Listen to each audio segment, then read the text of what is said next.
Her voice filled the kitchen, close and casual, like she was leaning over someone's shoulder. "I'm not leaving my ex. Just deal with it." A man laughed in the background, not a full laugh. A soft, satisfied breath with teeth in it. Ice clinked. A glass set down on something hard, and then, faint but clear, that plastic tap sound, like a hotel keycard touching a lock. My throat went dry. Not from shock, from the way my body recognized the sound before my brain admitted what it meant. For 3 seconds, nothing happened in the chat. No one reacted. 47 little silent witnesses, holding their breath at the same time. Then the typing bubbles started popping up, one after another, like headlights on a dark road. My hands didn't shake. That came later. In the moment, I was too calm. Calm can be a kind of survival instinct. When something hits you hard enough, your mind goes into a quiet room and closes the door. I typed with 2 thumbs, steady, public, like I was confirming a meeting time. "Consider it dealt with," I wrote. The bubbles froze. Messages that were mid-sentence stopped. The chat went still in that eerie way crowds go still when they realize they're about to see something they'll tell people about later. I didn't add a second message. I didn't ask, "What is this?" I didn't call her name in all caps. I opened my profile and changed my relationship status from married to separated. It's a stupid feature, if you think about it.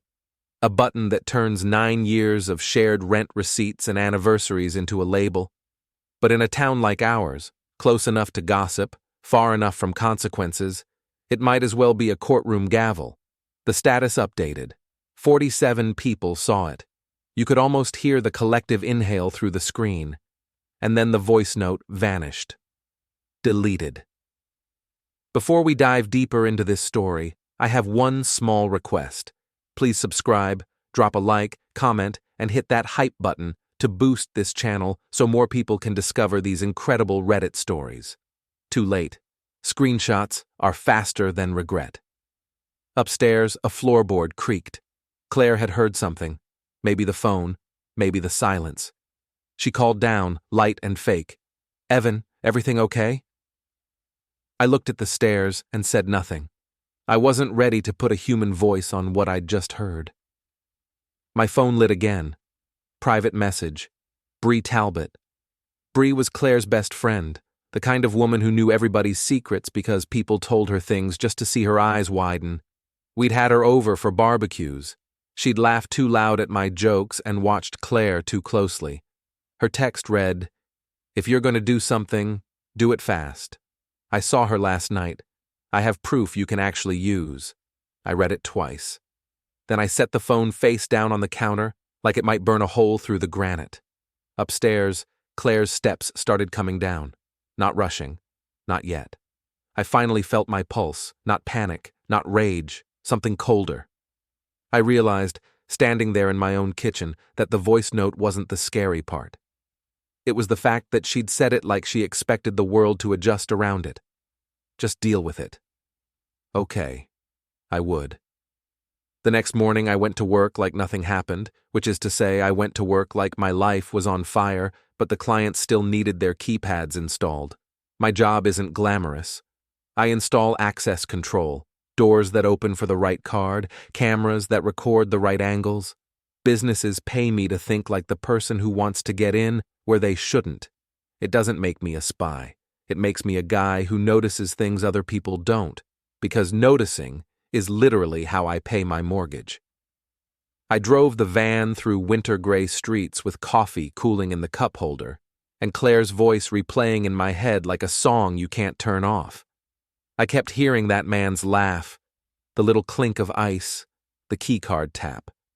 At a stoplight, I opened Bree's message again. I didn't reply. Not yet. First thing I did was the unromantic stuff. Our phone plan was shared. Same account, same login. We'd done it because it was cheaper, like every couple does, right before it becomes evidence. I pulled up the call log during a break between jobs, sitting in the van behind a strip mall. Numbers I didn't recognize. A few repeated patterns. Late-night calls, quick hang-ups, long ones that stretched past midnight on nights she told me she'd fallen asleep early. I screenshot nothing. I didn't want her to see a new folder of proof on a shared device and switch tactics. I wrote it down on paper, dates, times, durations, like an accountant making a list of stolen dollars. Then I opened our shared calendar. It used to be sweet: grocery runs, dentist appointments, movie night reminders. Lately it looked like Swiss cheese, blocks of meeting and errand without details, empty spots where she said she'd been at the clinic. I stopped at the clinic that afternoon for a scheduled install on the back door. The lobby smelled like lemon cleaner and nervous sweat. A TV on the wall played a daytime talk show nobody watched. Claire wasn't supposed to be there. She'd texted me at 8 a.m. that she had off-site training all day. Her car was in the staff lot. I parked across the street, behind a landscaping trailer, and watched the building like it might blink. She came out 20 minutes later, in heels that clicked like punctuation marks, coat draped over her arm like she was too important to be cold. She didn't look stressed. She looked excited. A man met her by the curb, tall, crisp jacket, a confident smile that belonged on a billboard. He leaned in like he'd done it 100 times, and she let him, close enough that if anyone else saw it, they'd assume it was normal. That was the first time I saw Grant Sutter in person. I didn't know his name yet. I didn't need to. He carried himself like the world had been giving him what he wanted for a long time. He kissed her cheek, and she laughed. Not my wife laugh, not the laugh she used when we watched bad movies, and she pretended the jokes were better than they were. A new laugh. I felt my fingers dig into the steering wheel. The leather creaked. Cal Briggs, my co-worker, caught me staring and asked if I was checking the site. I told him yes, and he let it go. Inside, at reception, a glossy flyer confirmed the man's name: Grant Sutter, a Vanguard Medical Solutions rep. That evening, Claire acted normal. Normal meant she ate 3 bites of dinner and said, "Long day," without looking me in the eye. I watched her phone, the way it lit up, and she angled it away from me like it was shy. She finally spoke, almost casual. "Did you see that weird thing in the group chat? Bree said it was a mistake." I looked at her and let my face do nothing. "I saw it." She leaned on the counter, arms crossed. "It was meant for someone else. It wasn't what it sounded like." "What did it sound like?" I asked. Her mouth opened, closed. "Evan." "Claire," I said, quiet. "I'm not doing this in the kitchen." Her eyes flashed. "Then where?" "Somewhere with witnesses," I said. She flinched because she understood exactly what that meant. At 9:30, my phone buzzed again, an email forwarded from Claire. Subject line: Vanguard Client Appreciation Night. Spouses welcome. Under it, she'd written, "Don't be weird." I stared at the invitation, the address, the dress code, the little line about memories captured by our event photographer. Cal had a phrase he used when a job was about to go sideways. Well, that's a trap with glitter on it. I smiled without humor. I typed back to Claire, "I'll be there." Then I texted Bree for the first time. "Send it." The neighborhood where Grant's party was held had its own gate code and its own fake sense of safety. The kind of place where the streetlights were decorative and the people looked at you like you were a delivery driver, even if you lived there. Claire spent an hour getting ready like the night was for her, not us. She wore a dark green dress that made her look like a stranger I wanted to impress. She sprayed perfume and didn't offer me any. That tiny detail hit harder than I expected. In the car, she scrolled her phone and kept her knees angled away from me. She'd done that lately, like closeness was a loan she was trying to pay off early. We parked behind a line of cars that all cost more than my van. I adjusted my collar and reminded myself, don't give them a show you didn't choose. The backyard was lit with string lights and pool glow. Music thumped low, not loud enough to annoy the neighbors, just loud enough to drown out uncomfortable truths. People held glasses like props. Laughter rolled in waves, timed to whoever was telling the story. I spotted Bree by the fire pit, already half drunk, already watching everyone. Her eyes met mine, and she lifted her glass slightly. Not a toast, a signal.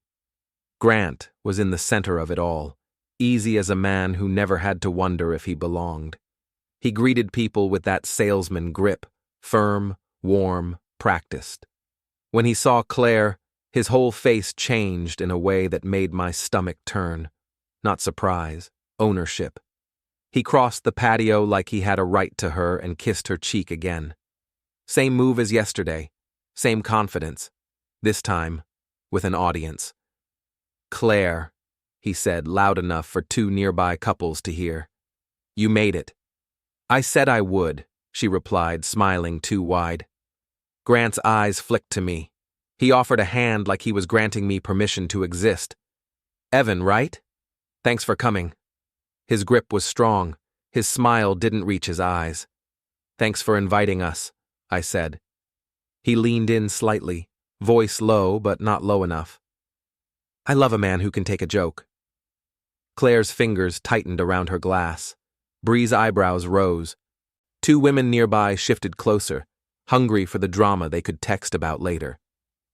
Grant's hand slid to the small of Claire's back, familiar, casual. He kept talking to me as if she weren't there. "You know," he said, "she told me you're the calm type, the deal with it type." There it was, the line he'd built all night toward. I could have hit him. My body wanted to. There's a primitive part of you that thinks violence will rewind time, like if you break the right jaw, the right words will unsay themselves. But I'd learned something installing cameras. The first punch is never the whole story. It's just the part that gets recorded. Grant stepped closer, still smiling. "Claire's staying with me tonight," he said louder now. He raised his glass. Figured I'd say it before somebody else did. The air changed. The party didn't stop exactly. It shifted, like music when the DJ cuts to silence for a second and everyone looks up. Claire went pale. Not because she cared about me, because she cared about the room. A few phones came out, pretending to check messages, actually aiming cameras. Bree whispered something to the woman beside her. The woman's mouth opened in delighted horror. Grant watched me, waiting. He wanted me to swing. He wanted me to be the unstable husband, the story that justified whatever they'd already planned to do. I stepped forward, and I dumped my drink on his shoes. It was simple. It was humiliating. It was non-violent in a way that still felt like striking a match. Whiskey splashed down the leather, darkening it. His smile twitched. I leaned close enough that only he and Claire could hear me. "Touch my life again," I said, calm, "and you'll learn what a restraining order feels like." Grant's nostrils flared. He looked around at the watching faces, forced a laugh, and said louder, "Whoa, sensitive!" Claire grabbed my arm. "Evan, don't!" "Don't what?" I asked, turning to her. "Don't embarrass you?" Her eyes flashed hot. "This isn't the place." "No," I said. "This is exactly the place." Grant wiped at his shoes with a napkin like he was cleaning a stain off his reputation. It didn't work. Someone's phone camera light flicked on by accident. The tiny white glare turned Grant's face into a mask. He moved closer, as if to loom. "You want to play tough, Evan?" he said. "I can make a call and you'll never install another keypad in this town." Cal's voice echoed in my head, trap with glitter. I stepped back, palms open. "Have a good night, Grant," I said, polite as a cashier. Then I walked away. Claire chased me to the side driveway and hissed that I'd made her look bad. That was the first honest thing she'd said all night. Inside, I could hear Grant laughing again, too loud, too forced. On a folding table near the garage, someone had dropped a set of keys with a silver valet tag attached. The tag had a barcode and a printed address. It was the kind of thing you'd never notice unless you'd spent your life thinking about access. I picked it up and turned it over. Sutter, Grant. Vehicle, black Audi. Home address, 14 Redfern Lane. I slid the tag off the ring and set the keys back exactly where they'd been. No theft, no crime, just information. Claire didn't see. She was too busy checking her phone, trying to manage the damage. As we walked to our car, Bree fell into step beside me, pretending to look for the bathroom. "You okay?" she murmured. "I'm fine," I said. Bree showed me a short video, Claire getting into Grant's Audi outside the glasshouse bar, his hand on her thigh. "I'm done carrying her secrets," Bree said. "Do what you need to do." I knew, as we drove home in silence, that the night wasn't the climax. It was the trailer, and I had a list to write. The morning after the party, Claire tried a different mask. She made coffee. She slid a mug toward me like we were still a team. She said softly, "We should talk." I took the mug and didn't drink. The smell of coffee suddenly reminded me of hotel lobbies, too clean, too bright, like they're hiding something. "Sure," I said. "Talk."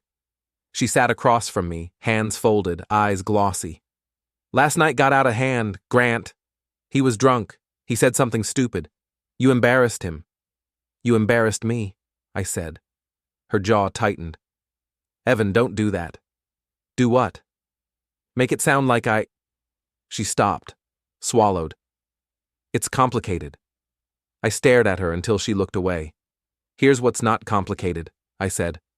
"Our finances, our lease, our legal reality." Her head snapped up. "Legal?" I stood and walked to the living room where the router blinked like a tiny heartbeat.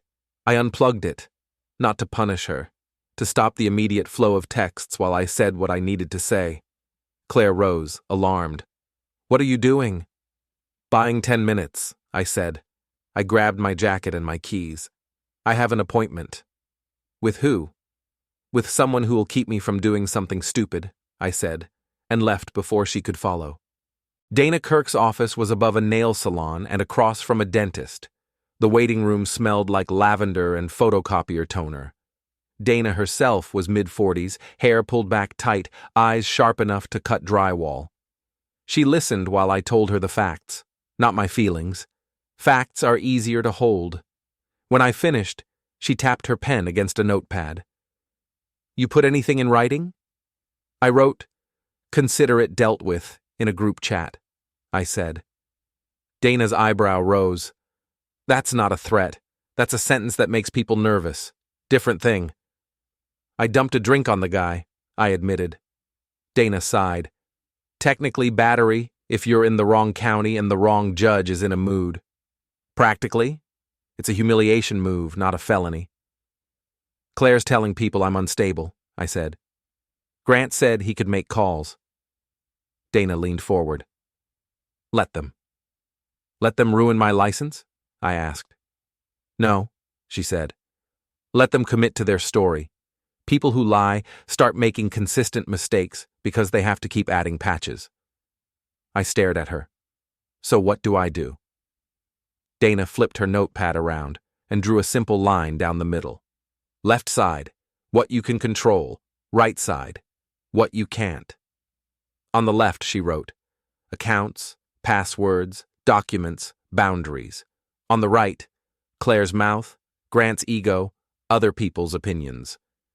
"You secure your side like you secure a building," Dana said. "You don't break laws. You don't trespass. You don't threaten. You don't touch anything you can't explain to a judge." I nodded. She added, "And you stop reacting in private. If there's going to be a scene, it happens where it benefits you." I thought of the party, of phones held like weapons, of Claire panicking because her image was bleeding in public. Dana slid a card across the desk. "Call your bank, separate accounts, cancel shared autopays that are in your name, pull your personal documents and sentimental items somewhere safe, and if she tries to bait you into angry texts, you respond like you're writing for a jury." I left her office feeling lighter, which scared me. Lightness after pain can mean denial, or it can mean you finally found a plan. At lunch, I met Cal at a sandwich shop. He looked at my face like he could see the cracks under the skin. "You look like you slept in a car," he said. "I slept in my bed," I said. He snorted. "Same thing, different upholstery." I didn't tell him everything. I told him enough. Cal listened, then said, "Don't do anything that gets you arrested. You're too pretty for jail." "I'm not," I said. He shrugged. "Then you're too stubborn." That night, I moved my father's watch, my grandfather's pocket knife, and a box of photos into a rented storage unit 2 miles away. Not because Claire would steal them, because she might break them just to see if I'd bleed. Back home, the router was plugged in again. Claire was on the couch, scrolling, eyes red. She looked up. "Where were you?" "Handling my side," I said. She sat up. "Evan, please, we can fix this." "Fix what?" I asked. "Your voice note? Your ex?"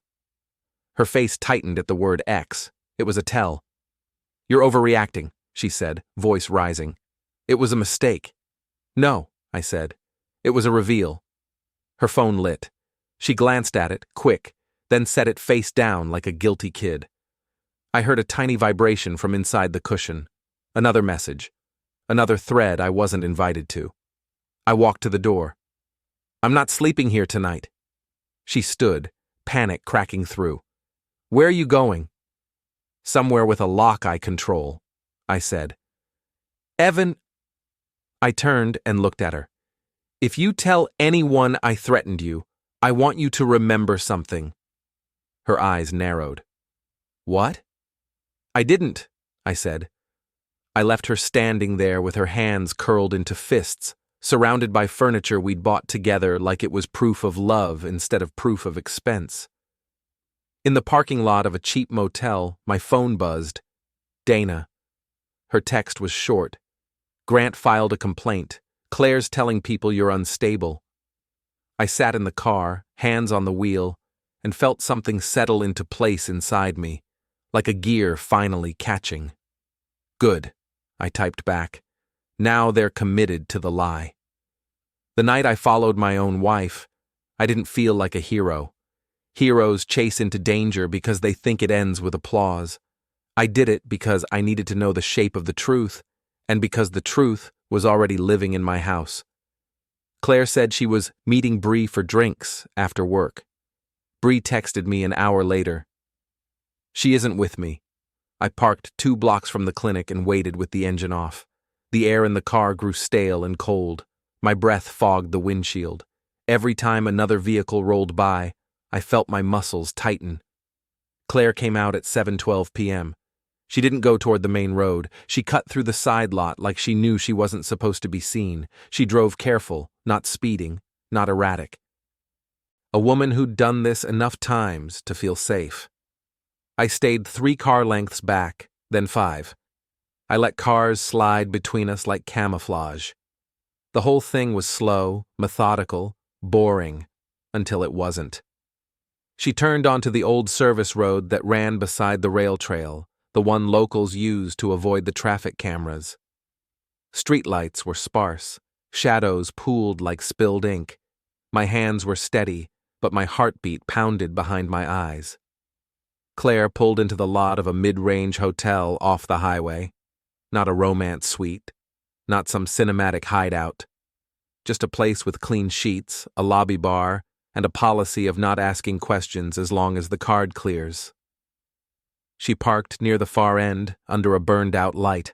I parked across the lot behind a delivery van and watched through my windshield, trying not to blink. Grant's black Audi slid in 5 minutes later like it owned the asphalt. He parked beside her. He got out and looked around, casual. Then he walked to her car, opened the passenger door, and leaned in. Claire climbed out, laughing.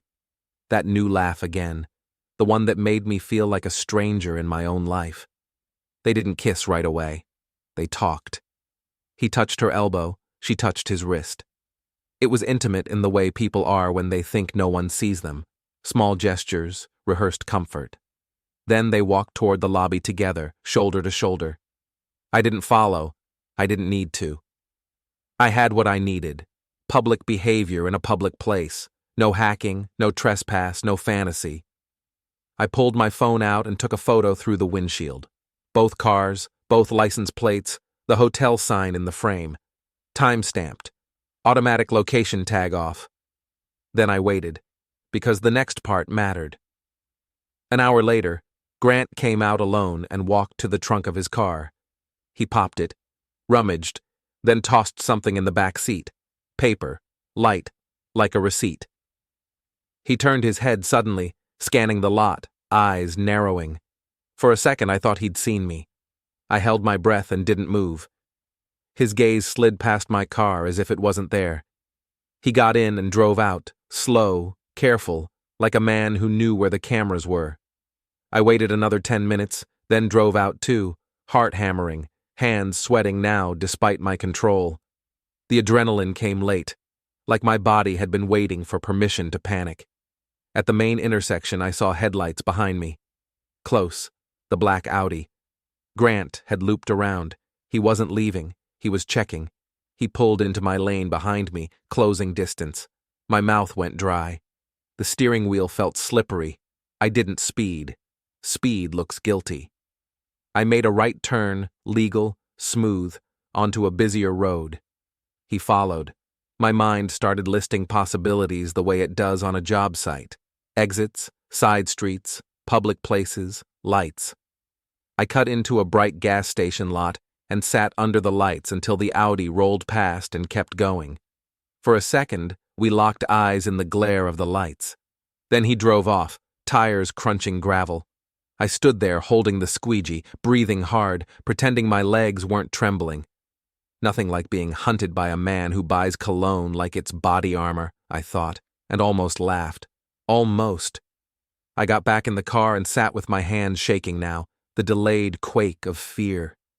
My phone buzzed, a number I didn't recognize. I answered anyway. Hello? A woman's voice, tight and controlled. Is this Evan Holt? Yes. I'm Lydia Sutter, she said. The name hit like a door slamming. Grant's spouse. Okay, I said carefully. I just watched my husband walk into a hotel with your wife, Lydia said. No tremble, no sobbing, just ice. And I watched him walk out and circle the lot like he was looking for something. My skin went cold. He thought he saw you, she said. I didn't go inside, I said. I know, she replied. Because I followed him too. I swallowed. Why are you calling me? Because we're both being lied to, she said. And because I'm tired of feeling crazy. Lydia continued. We need to meet. I know who she is. Who? I asked, though I already knew the answer in my bones. Not just your wife, Lydia said. Your wife and my husband have been calling him her ex, like that word makes it harmless. He's not her ex. He's my present. My chest tightened. When? Tomorrow, Lydia said. Diner on Route 9, noon. Bring whatever you've got. And Evan, yeah? If you're thinking about doing something stupid, she said, don't. Do something smarter. The call ended. I stared at the dark screen, seeing my own reflection, eyes hollow, jaw tight, a man learning how to turn pain into leverage without turning into a criminal. I started the car. I drove toward the motel, not to sleep, but to plan. Because by now I understood something. This wasn't just betrayal, it was a system. By morning, Grant had decided he was the one being wronged. He called me at 8:17 a.m. I let it ring twice before answering, because I wanted him to hear control in the pause. You think you're smart? He snapped the second I said hello. His voice shook with rage, which told me the humiliation at the party had stuck under his skin like a splinter. You think you can play games with me? I'm not playing, I said. I can end you, he said. One call, you're done. Your little security job, gone. Your reputation, gone. You already ended me, I said softly. I'm just the part that didn't stop. Silence. Then a bitter laugh. Dramatic. You know what you are? You're a guy who got replaced. I pictured him in his expensive kitchen, phone pressed to his ear, believing his own mythology. No, I said. I'm a guy who noticed. I hung up before he could respond. Then I made 2 legal phone calls. First, I called the venue where the clinic held its monthly vendor lunches, a conference center with strict fire lane rules, and a towing agreement posted on a sign nobody read. I knew the place because my company had serviced their exterior cameras last year. I also knew, from Cal's casual observations, that a certain black Audi loved to park where it wasn't supposed to, right beside the loading door, half in the marked fire lane, because walking an extra 50 feet was for peasants. Second, I called the towing company listed on the sign and asked what they required to enforce the posted rules. Photo evidence, the dispatcher told me, and the property manager's authorization. I had both. I didn't trespass to get the photos. I had them from my last service visit, Grant's Audi in the fire lane, date stamped, with the sign visible in the frame. Cal had taken one too, laughing about Mr. Important. Dana had warned me, don't touch anything you can't explain in court. This wasn't touching his property. This was letting rules do their job. At 10:03 a.m., I emailed the property manager with the documentation and a simple note. As a vendor, we've had repeated obstruction of the fire lane and loading access by the same vehicle. Request enforcement per posted policy. At 10:24 a.m., the manager replied, approved. Please coordinate with tow. By noon, I was parked across from the conference center, coffee in hand, heart steady, watching like I watched camera feeds, emotionless, waiting for the moment the system flipped from potential to recorded fact. Grant arrived at 12:11 p.m., pulling in fast, confident. He swung the Audi into the fire lane like he was docking a yacht. He got out, phone pressed to his ear, laughing, and tossed the keys to a valet who wasn't actually a valet, just a staff kid trying to be polite. Grant didn't even look at the sign. He walked inside like the building belonged to him. I waited. At 12:26, the tow truck rolled in, white cab, loud engine, businesslike. The driver stepped out, took a quick photo of the violation, checked his clipboard, and got to work. Grant didn't see any of it, because Grant only saw what served him. At 12:33, the driver pulled out, Audi in tow, leaving a clean rectangle of wet pavement and a smaller sign on a stand, vehicle towed, call number. At 12:41, the conference center doors burst open.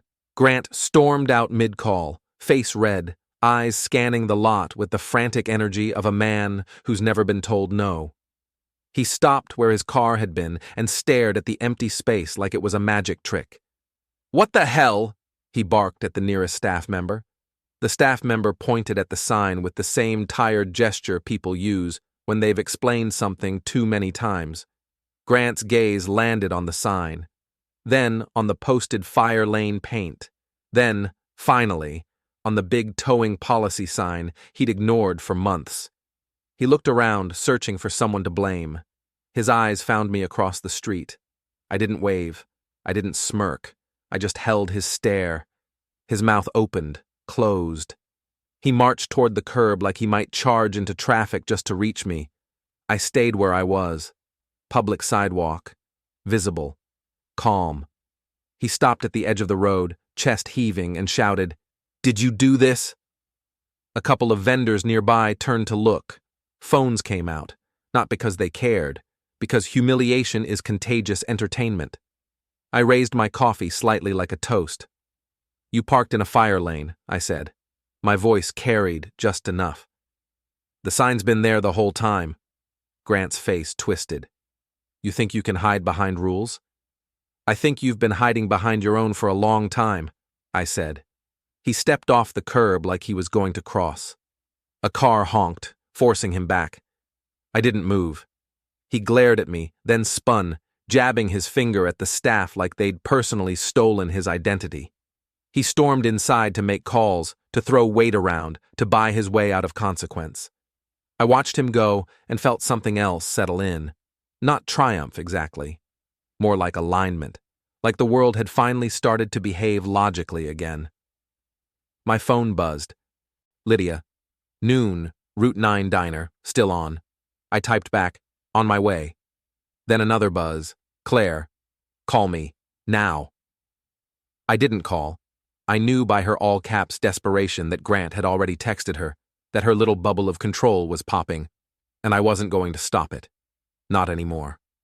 The Route 9 diner had vinyl booths and a coffee pot that looked older than my marriage. It was the kind of place where waitresses called you Han without learning your name, and nobody asked why two strangers sat across from each other looking like they'd been through a war no one else saw. Lydia Sutter was already there when I arrived. She had her hair pulled back, no makeup, eyes like she hadn't slept. But her posture was straight, controlled, a woman holding herself together with sheer will. She didn't stand to greet me. She slid a folder across the table. "Before you say anything," she said, "look." Inside were printouts, hotel receipts, a screenshot of a calendar invite titled Client Dinner that actually lined up with nights Grant claimed he was traveling for work. Photos of Grant at the Glass House bar with Claire, different nights, different outfits, same closeness. And the one that made my stomach flip, a screenshot of a text thread where Grant called Claire my favorite mistake. Claire replied with a laughing emoji and, "I told you, he'll deal with it." She'd used my life like a punchline. I sat back, folder open, hands suddenly numb. "You said they call him her ex," I managed. Lydia nodded once. "He told her to call him that," she said. "Safer, sounds finished, sounds like a past she can't help." "He's not her ex," I said. "He's my husband," Lydia replied. "And she knew he was married. She's been to my house." A cold sensation ran through me. "How?" Lydia's mouth tightened. "He brought her once, said she was a client contact. I served her lemonade."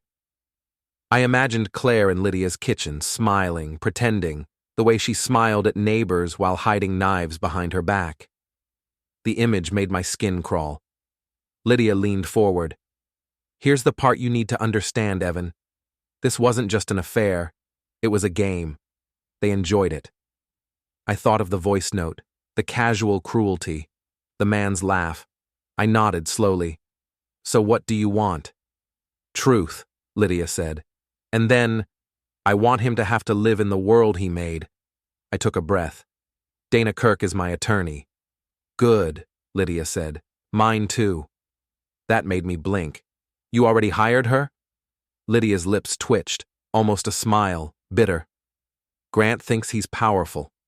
I wanted someone who doesn't care." We agreed to work through our attorneys and to keep everything clean.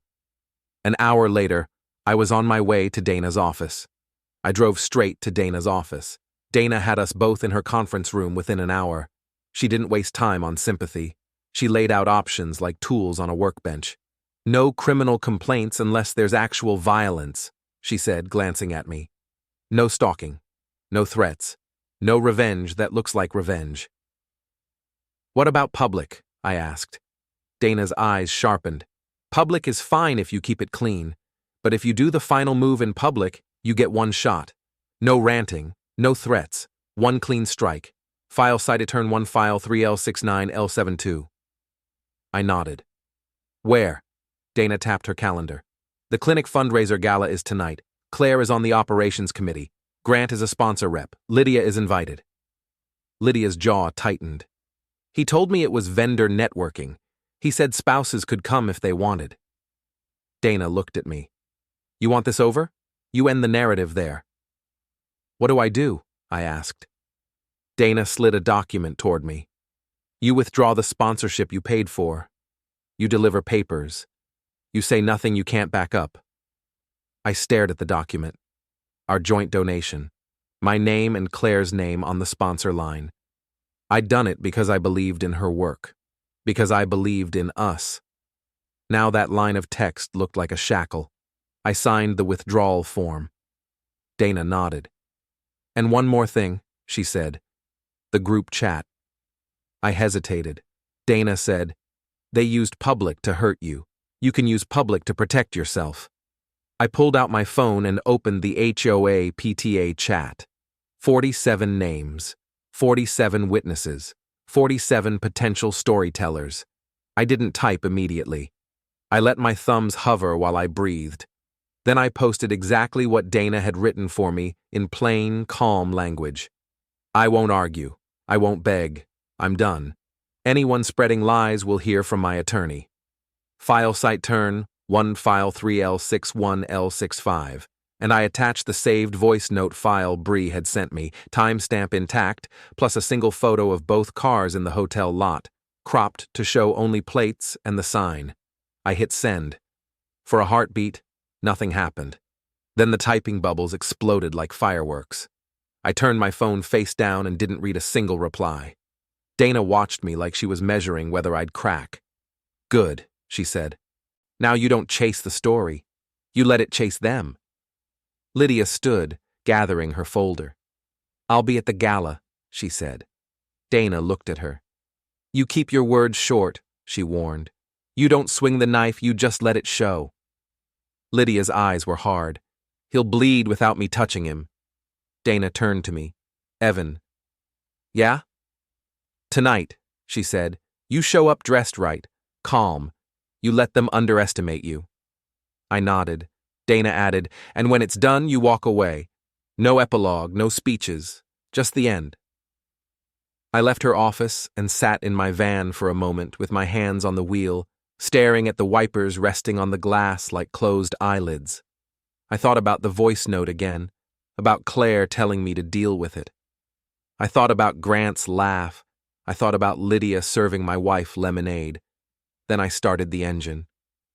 Perfect, I whispered to myself. That's where they met. That's where they fall. The gala was downtown in a brick warehouse dressed in lights. A banner at the entrance read, Community Heart, in letters big enough to forgive anything. Claire ran the room like it was her kingdom, headset, clipboard, smile welded on. When she saw me, her face went through the quick math. Surprise, then relief, then the look she used when she wanted me to behave. You came, she said, too bright. I'm listed, I answered. Silver partner. Her fingers found my wrist. Not here, she whispered. Not tonight. Grant stepped in at her shoulder, suit perfect, eyes mean. Evan, he said like we were old friends. You're making things messy. I'm making them accurate, I said. A coordinator hurried up with a microphone. Mr. Holt, we're starting sponsor acknowledgments. You're on the program. Would you like to say a few words? Claire started to protest, but it came out as a choking sound. Too many people were already watching. I nodded once and followed the coordinator to the stage. The MC beamed. Thank you to our silver partner Evan and Claire Holt. Phones rose. That soft wave of attention hit like heat. I leaned into the mic and kept it simple. No threats, no speech, nothing that could be edited into a confession. Good evening. I'm withdrawing my sponsorship effective immediately. I won't fund a place that helped my marriage get sold in hallways. A murmur rolled through the crowd. I handed the mic back and stepped down before anyone could ask for details I refused to give. Dana Kirk appeared beside Claire like a closing argument in human form. She held out a sealed envelope. Claire Holt, Dana said, calm and audible. You've been served. Claire's smile finally broke. She took the envelope with shaking hands. Then Lydia walked in. No spotlight, no dramatic entrance, just a woman in a plain dark coat walking straight to the man who'd been lying to her face for months. Grant went still. Lydia stopped in front of him and said one sentence, clear as glass. Tell them where you were when you told me you were visiting your sick mother. The air changed. The donors didn't know what to do with real life, so they did what people always do, watched harder. Grant's mouth worked. Nothing clean came out. From near the bar, Bree's voice carried. We all heard the voice note, Claire. Claire turned on Bree with a hate-filled whisper. It didn't matter. The room already had the story. Grant tried to push past security toward me, chest out, hands flexing like he could muscle the night back into place. 2 guards blocked him. Someone's phone camera light clicked on. Then his phone buzzed. He glanced down, his face drained, rage collapsing into panic. He yanked away and bolted for the exit like the building was on fire. Claire watched him run, then looked at me the way you look at a door you thought was locked forever, suddenly open. Please. Stop, she said.